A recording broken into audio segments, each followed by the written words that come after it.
Mr. President, as an engineer, one of the things that I learned early in my education was that science doesn't really care if you believe in it or not. You can deny science as much as you want, but the data suggests that the scientific method works pretty darn well. The corollary to that fact is that whether you believe in climate change or not has no bearing on whether it's actually occurring. And unfortunately, the data show a warmer and warmer planet, characterized by weather fluctuations that are more extreme and oftentimes more destructive. In my home state of New Mexico, too often we find ourselves dealing with the impacts of climate change today, not at some theoretical future date. For example, we're already seeing the effects of climate change and how it manifests itself in more extreme drought conditions, larger and more intense wildfires, shrinking forests, and increased flooding when it finally does rain. The longer we wait to act, the more difficult and expensive the solutions will be, and the more unpredictable our weather will become. 2012, as the senator from Vermont mentioned, was our nation's second most extreme year for weather on record. And in my home state of New Mexico, we experienced the hottest year in our entire historical record.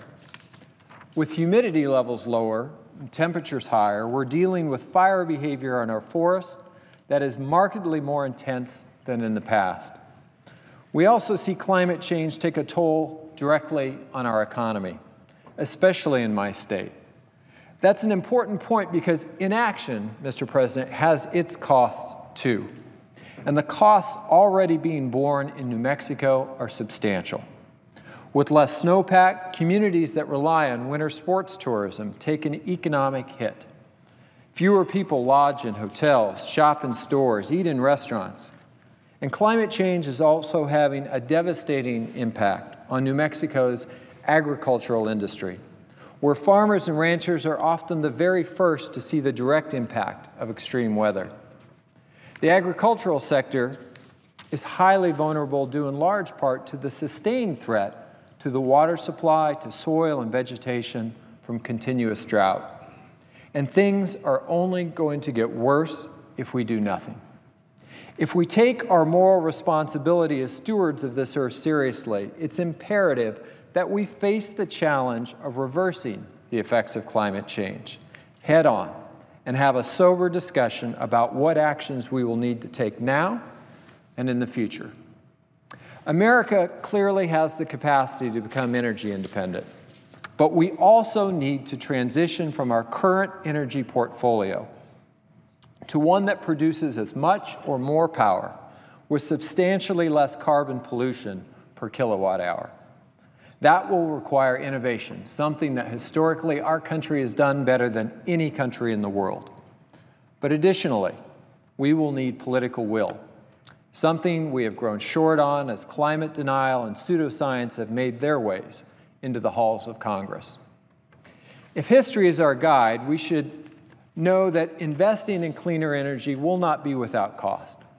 But little of value is ever free, Mr. President.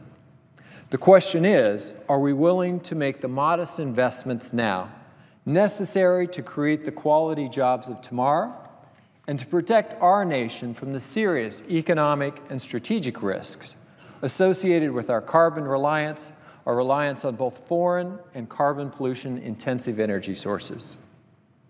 Since we're looking at history, let's take a moment and look at the Clean Air Act of 1990 and compare the rhetoric of debate with the reality of its implementation. In 1989, the Edison Electric Institute predicted a significant rise in energy costs due to the Clean Air Act. Yet the reality, according to a recent study by the Center for American Progress, actually showed a decrease of 16% over those years. In 1990, the U.S. Business Roundtable claimed that passage of the Clean Air Act would cost a minimum of 200,000 jobs. But a recent study released by the EPA reveals that the reality. The Clean Air Act resulted in net creation of jobs in new industries created to reduce pollution, good-paying jobs in industries like engineering, in manufacturing, in construction, and maintenance. By 2008, the environmental technology sector supported 1.7 million jobs in this country. So, Mr. President, the time has come to address climate change rather than embracing the pseudoscience and denial that's embraced by far too many in Washington today. The nation has never solved a single problem by denying the facts. And let me be clear, inaction is not a solution to this very real crisis. Denial is not a strategy. Consequently, if my Republican colleagues have a better way to address carbon pollution than what the President has proposed, I would ask them to join the debate.